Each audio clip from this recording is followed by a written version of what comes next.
पास घातांक के कुछ सूत्र हैं, इनकी हेल्प से हम जो हमारे घातांक के क्वेश्चंस आएंगे उनको डील करेंगे। तो सबसे पहले आप देखिए इसमें घातांक संबंधी मुख्य सूत्र। यदि कोई हमारे पास नंबर है a जो 0 से बड़ा है, ठीक है, और a 1 भी नहीं है तथा m और n पूर्णांक हो तो तब ये हमारे कुछ रूल्स फॉलो होते हैं, इनको हमें देखना है।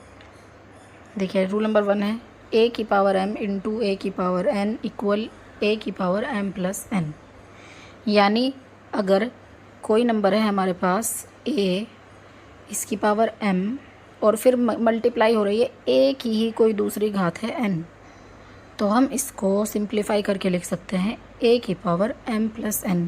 यानी ये जो हमारी दोनों पावर हैं ये आपस में जुड़ जाएंगी। अगर एक ही नंबर की अलग अलग घात के साथ मल्टीप्लाई हो रही है तो हम उसको एक ही साथ करके लिख सकते हैं a की पावर m प्लस n, घातों को जोड़कर।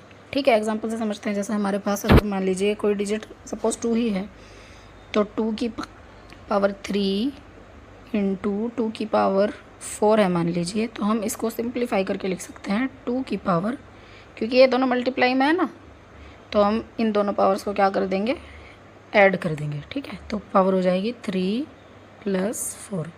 यही कहता है हमारा रूल नंबर 1। ठीक है, समझ में आ गया आपको। अगर एक ही नंबर अलग अलग घात के साथ मल्टीप्लाई में है तो हम उसको एक जगह पर लिखकर और दोनों घात को जोड़ देते हैं। ठीक है, नेक्स्ट रूल देखिए हमारा। नेक्स्ट रूल क्या कहता है, रूल नंबर 2। वही सेम जो फर्स्ट में है वही सेकंड में है, यहाँ पर हमें बस 3 टर्म्स दिखा दी गई हैं। जैसे हमारा ऊपर 2 बार मल्टीप्लाई थी, यहाँ पर सेम 3 बार मल्टीप्लाई की हुई है। एक ही नंबर यहाँ पर power m into power p into a की पावर n 3 बार मल्टीप्लाई हुई है, तो हम उसको सिंप्लीफाई करके एक ही साथ लिख सकते हैं। बस तीनों पावर को एक साथ ऐड कर देना है, m plus n plus p। तो जैसे रूल नंबर 1 है सेम वैसा ही है, और ये सिर्फ 2 या 3 बार नहीं है, जितनी भी बार नंबर मल्टीप्लाई होगा उतनी बार आपको सेम यही करना है। ठीक है, अगला देखिए रूल नंबर 3। रूल नंबर 3 में क्या बताया गया है, अगर a की power m whole power n है तो उसको हम a की घात mn लिख सकते हैं।